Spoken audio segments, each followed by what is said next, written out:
Thanks for tuning in, and in this first episode, I'm going to talk about Christmas and my experiences as Santa Claus. That's right, I have been Santa Claus.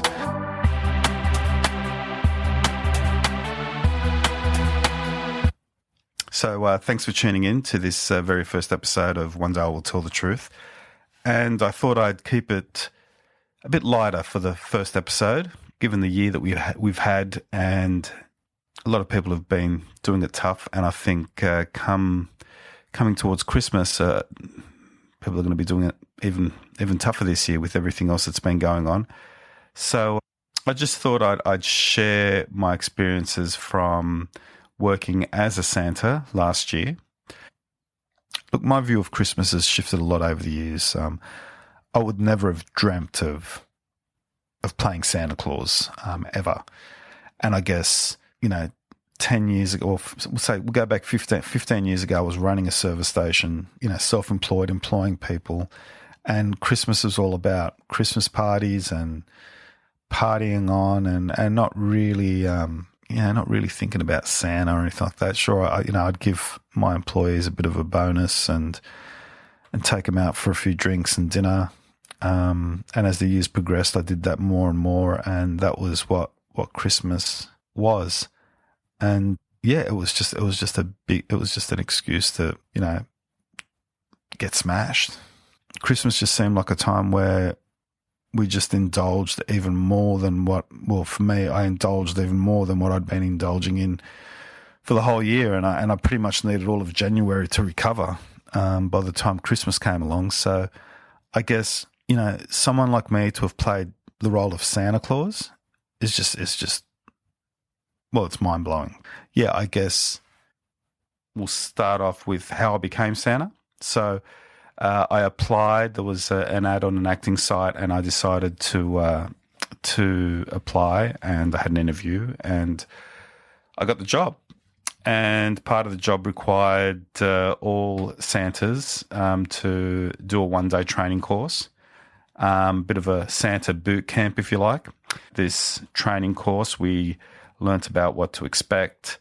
We were told to prepare a toy list, being certain to know what the flavours of the month were as far as kids' toys were. Learnt that. We were also given some advice as to certain situations that may arise.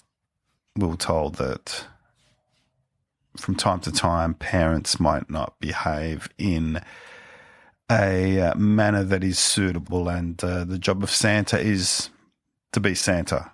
Everything's cool with Santa. Like Santa, he remains cool, and he doesn't lose it ever. Not at parents, not at kids, regardless of what they're doing. And if a situation ever arose, we would have called security. What I found pretty early on in the piece, and it hadn't crossed my mind at all until I actually started working, was the power that parents give Santa Claus. And there's a process that kids go through when they're getting to meet a stranger, and Santa pretty much helps to teach children that process. And it's one about trust. It's about introductions. It's about the vibe that you get from people. It's about trusting the opinion of those that you already trust. So for a young 1-year-old, 2-year-old child, being introduced to Santa by their parents is a big thing. Oh, look, there's Santa. He's really nice. Look how nice Santa is. Look at him. Yay. And I met hundreds of kids for the first time, and I was like their first stranger. And some of them would come close, and they'd run away, then they'd come close. And for some, it was over a period of a number of interactions over, say, a week. There was loads of examples where a mum would bring their child to see me every time they came to the shopping centre, or every time they came to do their daily or, their regular shop. And mum would say, oh, we're just preparing him. He was good when he was a little baby. And that's the other thing. When they're babies, it doesn't matter. I heard dozens of stories of parents that were telling me how they just missed. They didn't bother last year. They tried last year and they couldn't. So we're trying again this year. So the role of Santa in the shopping centre setting, I guess, most people will walk past and think, oh yeah, Santa, kids, photos, that's it. But it's so much more. And this was another thing that I just hadn't even considered. It had come up in training, but then you forget, like with any training, there's little details that you'll think, oh yeah, okay, whatever. And then you forget until that moment. So, oh yeah, this is what they were talking about. So, there are the cases where an elderly couple might have had photos with Santa every year for the last 30, 40, 50 years. They might have had photos with grandkids, with their kids, for as long as they can remember, and it might be the first year that their partner's passed away. So I got a couple of those, and they're hard, So this one elderly lady, I'd spotted her looking at me a couple of times, and she came and sat next to me, and it was during a quiet period. It was earlier on it was probably early December, still a few weeks out from Christmas, and she just came and said, "Oh, hello, Santa. I just want to come and say hello." It was fine. She took a seat next to me on the lounge, and she didn't want a photo, and she said, "Oh, I've been watching you." I said, "Oh yeah, okay." And she goes, "Oh, you're doing a good job." I said, "Oh, thank you." She goes, "Oh, you're not like the other Santas. You take it seriously." And I was like blown. I was like, "What do you mean?" She goes, "Oh, look, I've been watching Santas for a long time. I've had dozens of photos over the years." And she was like, you take it seriously. You don't stop. A lot of the Santas just sit there and just wait for the next photo to be taken. But, you walk around. I've seen you walking around and saying hello to all the kids, and not just the kids, to the older people as well. And that's important. That's important for a lot of people. I could sense that there was some loneliness there. She said, "Oh, look, I don't do the photos anymore.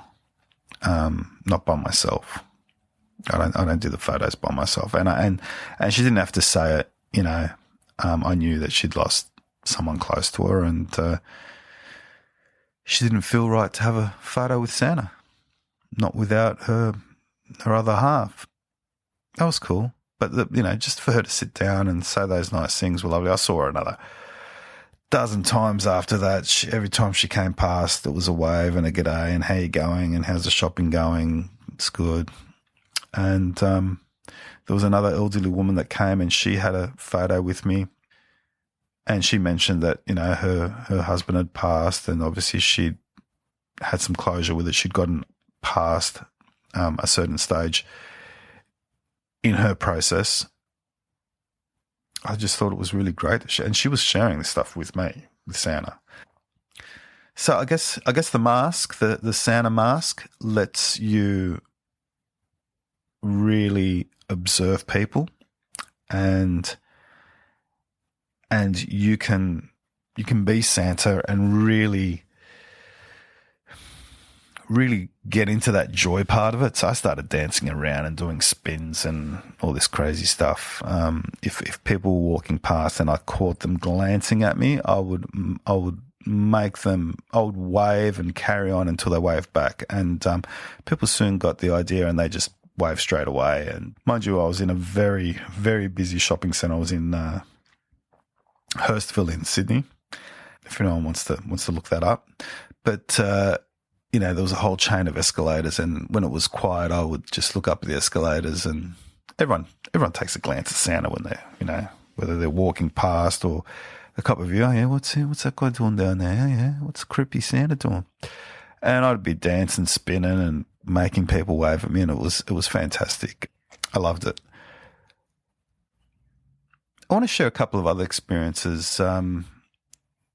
So I've talked about, introducing to young kids and how important that is. But there's another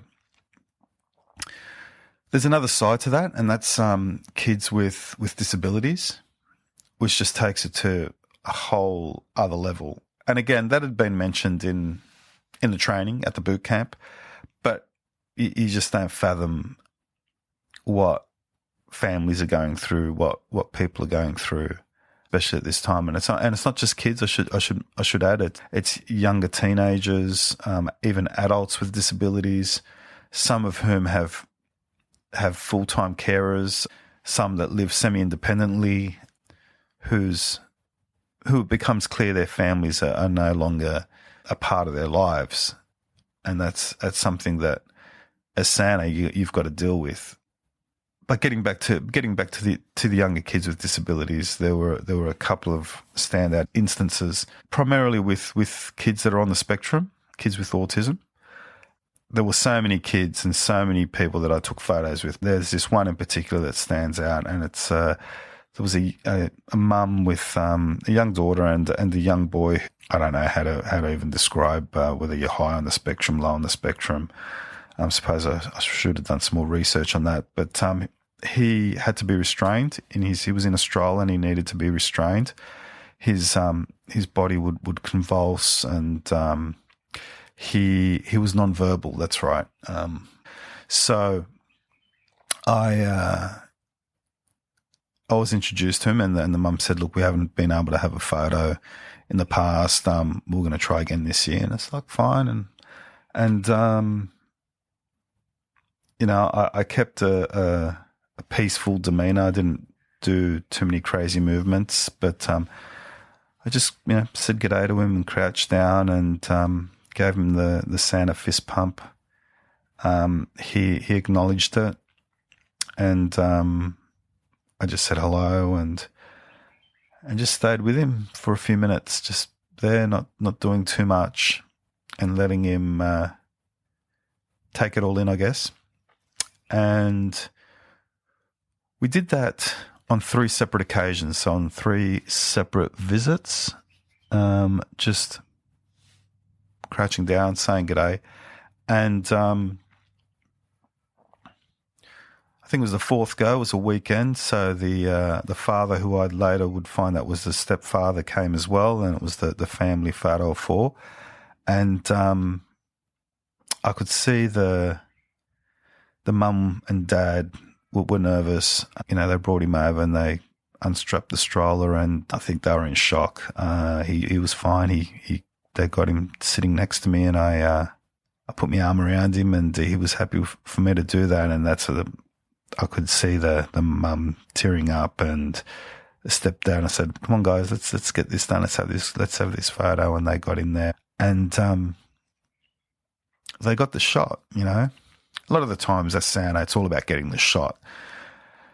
Sometimes you have a lot of attempts, and people can be pretty frustrating. I think it's some sort of competition or something. But with this particular family, it was just about just having that one photo where he wasn't uncomfortable. It didn't matter if he was smiling or not smiling, or his smile wasn't right. It was about just getting that family photo. And we got it, and had a bit of a chat with the stepfather after, and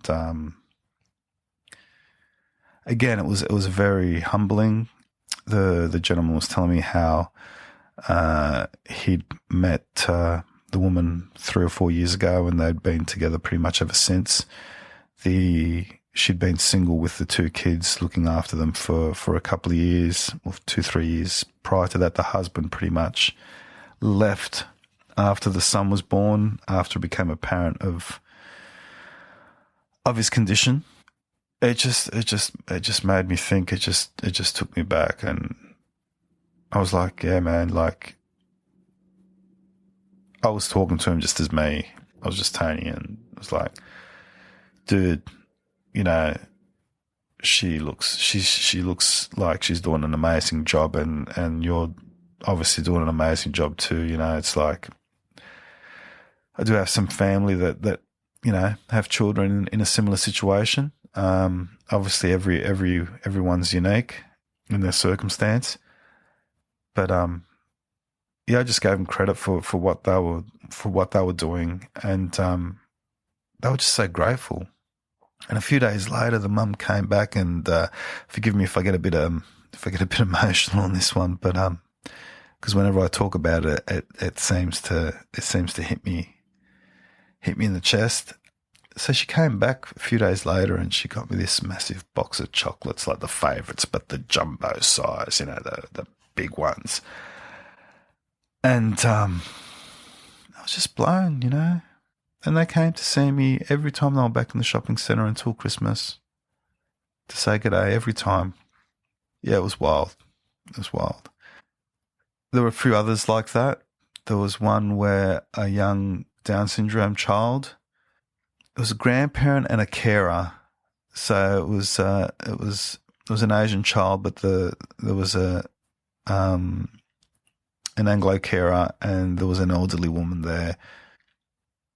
We struggled to get the photo, and they didn't. The carer was telling me, "Look, just try." He's very he wouldn't stay still, or anything like that. And I had a couple of tricks that I'd use for holding them and bouncing them on my leg, and just holding their arms up, and making them feel like they were little Superman or super girls or whatever. And that day was pretty busy, and there was quite a queue. And I never forget, the whole centre stopping. He would yell out constantly, and it was like a reaction. And his carer had this way of communicating with him and trying to get him to settle. It's not that he was a handful. It was hard to get a photo where he would stay still and not convulse or yell out.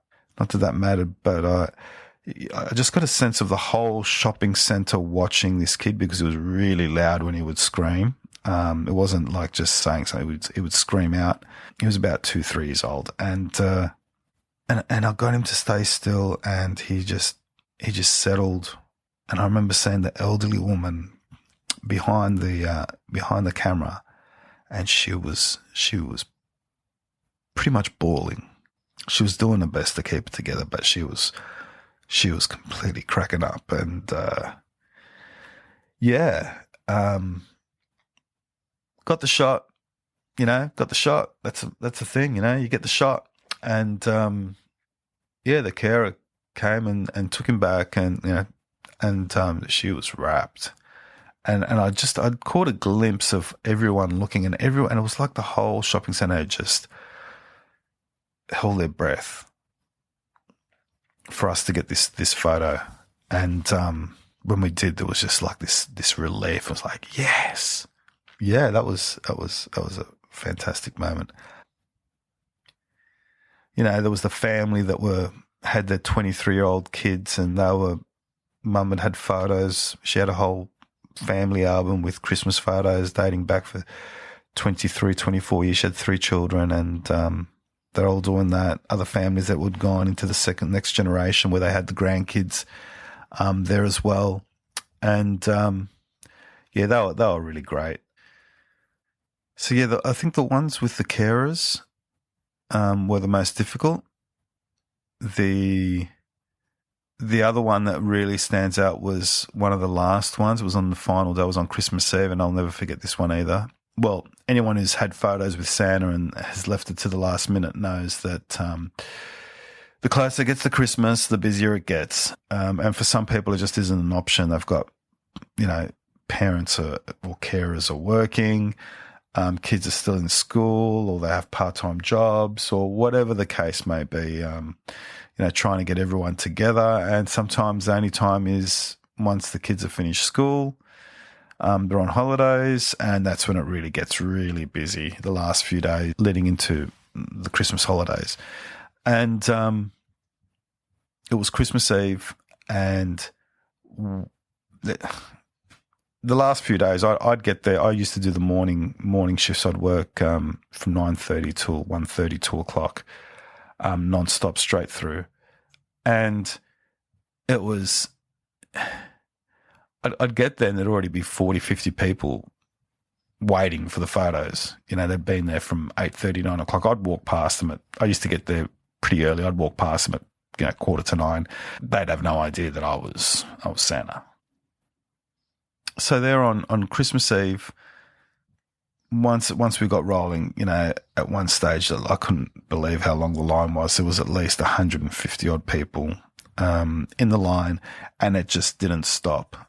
And came this point at about midday. So I'd been going for 3 hours, 4 hours, and it was full on. And a woman had come around through the exit side of my compound, and she'd pulled aside one of the elves. The elf came and had a chat with me, and she said, "Oh, look, this woman just come around, and she said that there's a young guy who's with a carer at the end of the line, and he's not doing too well. He's really stressed out. I think he's worried that he's not going to get a chance to have a photo because he's looking at the length of the line, and he's just." And so I took a bit of a peek and had a look, and I said, "Yeah, no worries, but bring him around." I only had to take half a glance, and I knew, no one needs to be going through that. Not while they wait for a photo of Santa. So we did the next family, and then we had him waiting to the side, and we got him in. And when people have been waiting in line for an hour and a half, 2 hours, it's like, oh, what the hell's going on here? Why is he getting to jump the line? And I guess once you're there and you see what's going on, people get lost in their day-to-day lives, especially around Christmas.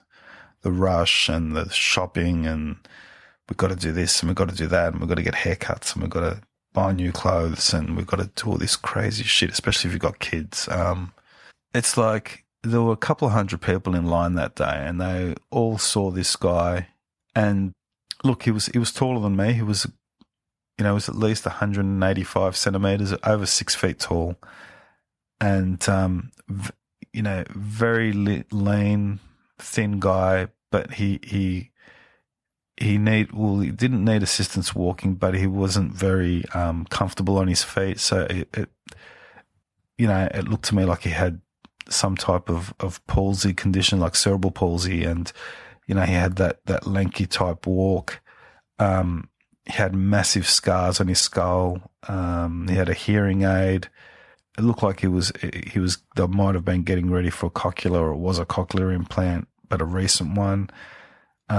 Very thick glasses. It was clear that he was intellectually disabled, whether that was from an accident or whether it was from birth, but he was with a carer. It was clear that he wasn't with family. And once it was his turn, he had this piece of paper in his hand. That's right. He had his letter to Santa. So his intellectual level was at a much lower age bracket than what he actually was. I'm not going to hazard a guess as to what it was, but just by his handwriting and his letter to Santa, and this guy was clearly in his early 20s, maybe late teens. And once he realised it was his turn, he just came over and he grabbed me. And when I say grabbed, he locked me in his arms, and it was the hardest hug I've ever experienced in my life. It was like if he wanted to, he could break every bone in my body. It was actually, I was hugging him back, but it was like, whoa, this guy. But he was just like, Santa, Santa, Santa.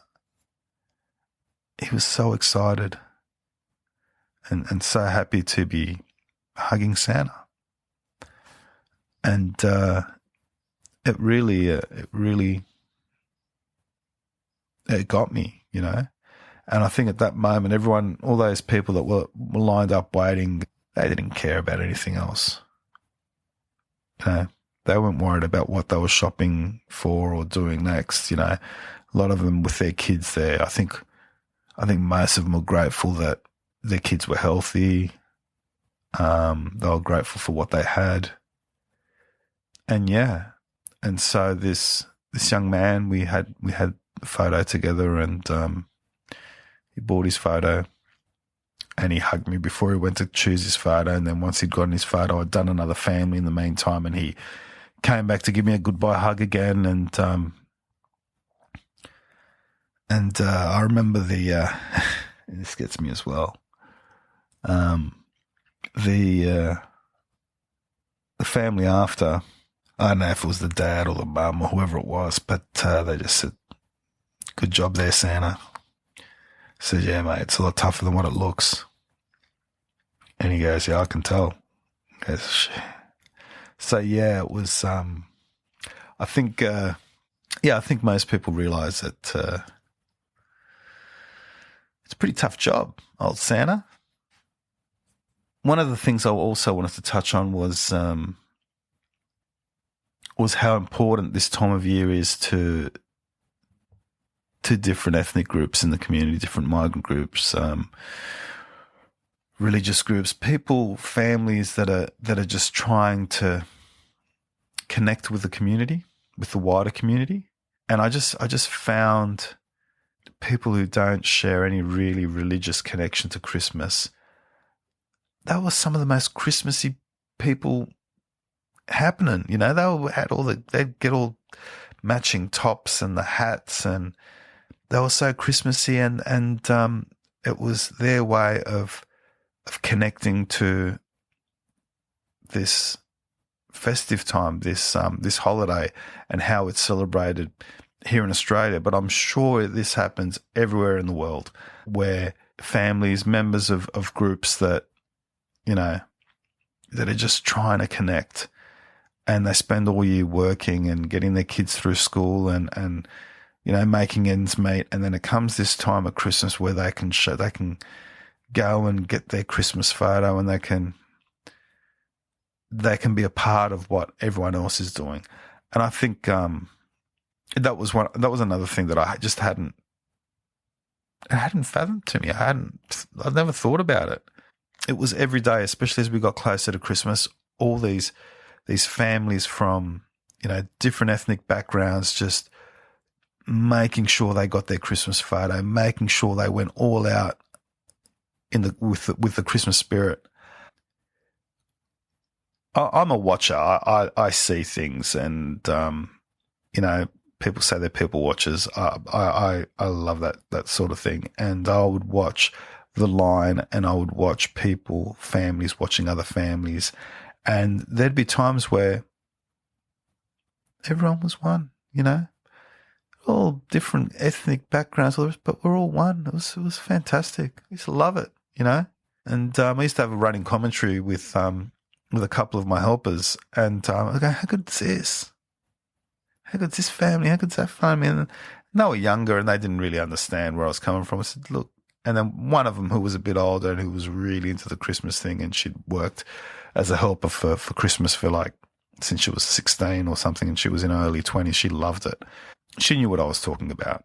So there's that whole connection thing that Christmas that Christmas brings, and that Santa helps to bring to the community, which was something that I hadn't really grappled with, hadn't had to really, but it's really important. And I think when people are out there in the shopping centres and doing their shopping, if there's a long line of people getting their photos taken, just hang back a bit, watch them getting their photos taken.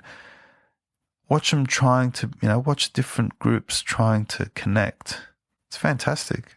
Had a Jewish family taking their photo, sitting next to me. We're Jewish. We don't really celebrate Christmas, but, you know, got to get the photo to the grandparents, you know, with Santa. Best way. And I was sending it to Israel. There was heaps of that, heaps of different nationalities getting their photos done for their parents. So family's a big thing, and obviously, like, that's something I've always been aware of, but this just hammered it home for me. There was a darker side to the job, and I'll just touch on it briefly. And as I mentioned earlier, I'm a watcher. I see things, and I've found over the years that I often see things that many people miss. and this was playing the role of Santa was no exception. So there were many times when it was very quiet, especially earlier on, late November into early December. It was pretty quiet. Over a period of about a week, probably 4 to 5 days, I noticed a man. I noticed the same man hanging around the compound, and didn't think too much of it at first. Could have been waiting for someone. There was a medical center. There was, the supermarket, whatever. But I made a point of just keeping notice. And as I mentioned before, I made the point of saying hello to everyone. So I would, I'd see this guy hang around and I would give him a smile, give him a wave, and he'd get uncomfortable with that.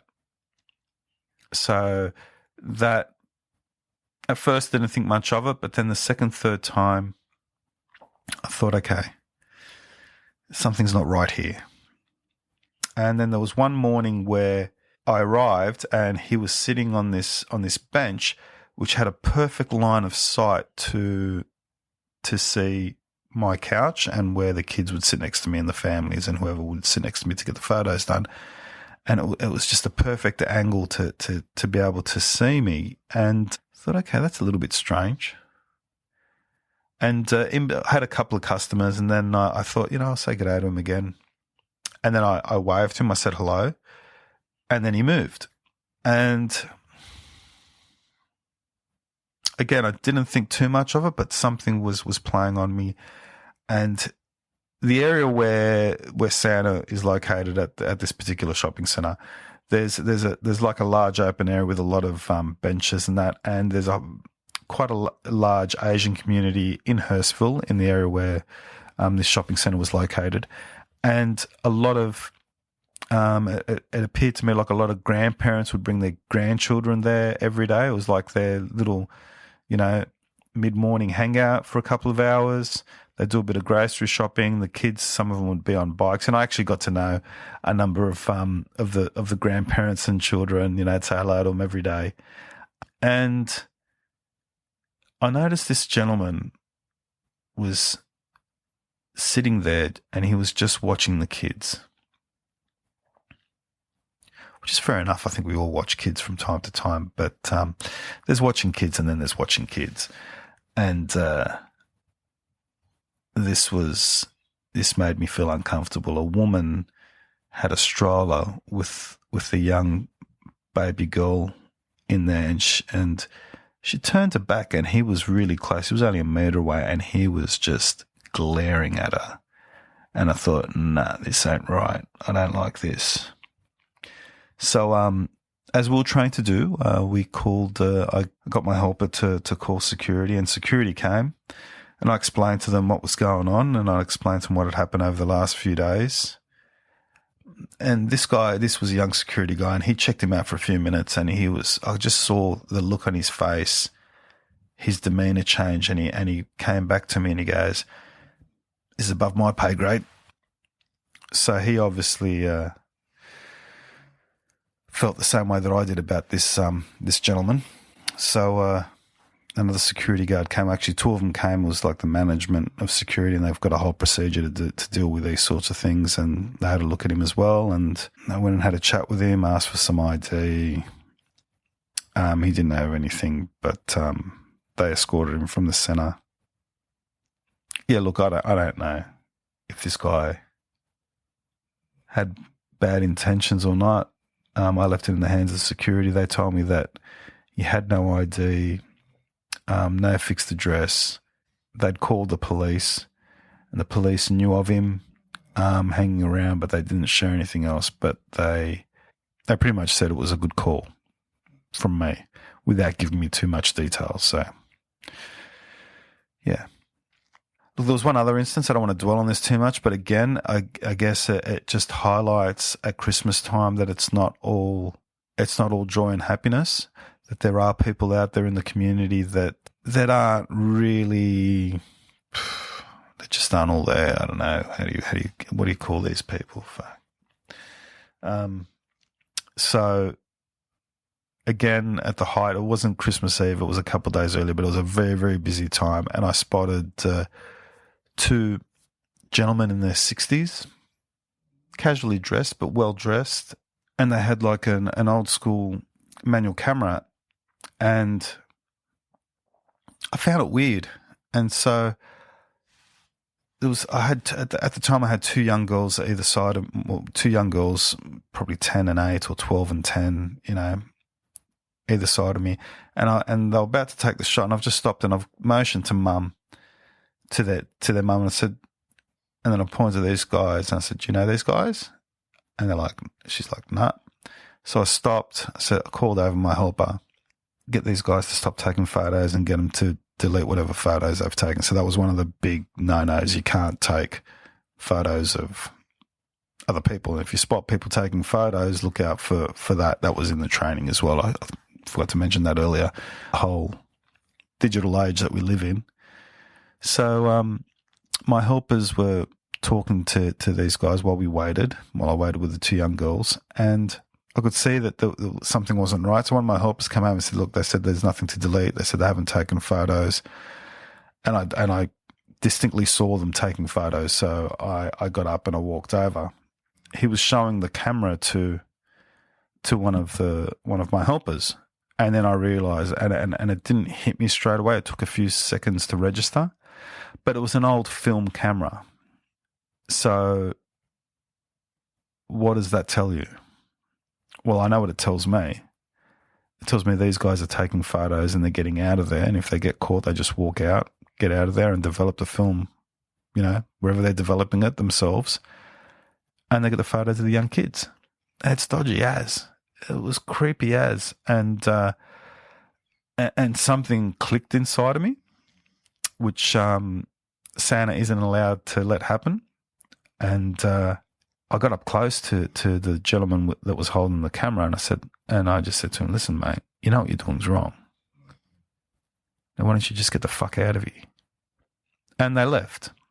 But I realised, I turned around and it was like everyone was watching Santa, and it was like, oh shit. My whole demeanour had changed. My energy had shifted. I was ready to physically assault these guys. And I guess my intentions of physical assault came out in what I said to them. But and then the two little girls on the couch, they were just looking at me, and they had changed as well. So I had to spin back into action, which I did. And yeah, we called security as well. Should have called security straight away. Didn't.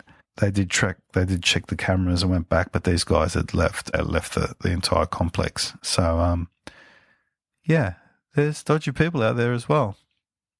Two examples over a period of 5 weeks ain't too bad. 5-6 weeks, in my view, anyway. I thought it was important to share that with you, and people who do frequent shopping centres and have their photos taken with Santa should know that they can be popular with darker elements of our society. So enough on the darker elements of Christmas. And I just want to suggest to people that when they are going and doing their shopping, that they take 10, 15 minutes out and just hang around when it's really busy and watch Santa at work, or watch the families that are getting into the Christmas cheer. There is a lot to be said for it. And if you're in some of the busiest centres, it won't take long for you to notice those people that aren't doing too well, but are doing their best to make the most of Christmas.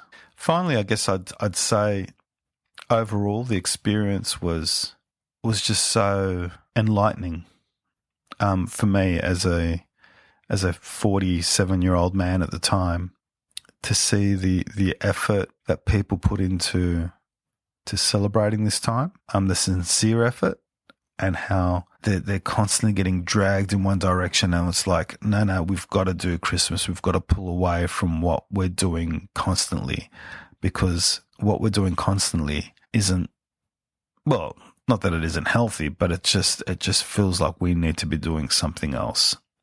And we need to be doing more of Christmas. And my biggest takeaway was that, we need to be caring for each other and smiling at each other more regularly. I think I was catching myself smiling at people when I'd take the suit off and be walking to get the train to come back home, or if I drove, going to the car park, I'd be walking.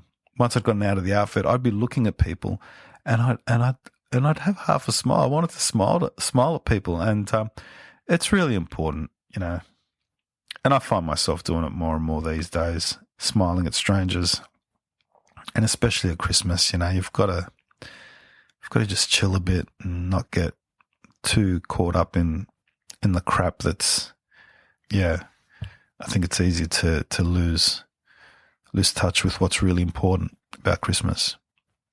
And for me, that's remaining connected to family, being connected to the wider community, being connected to and understanding that there are those in the community that are much less fortunate than many of us, maybe doing a little bit for those people, and maybe getting into a habit of doing a little bit for those people a bit more often. I don't know. Feels like we should be doing that. Maybe that's just me. So I guess at this stage, it's only fitting that I say Merry Christmas, regardless of your background or whether you celebrate Christmas or not.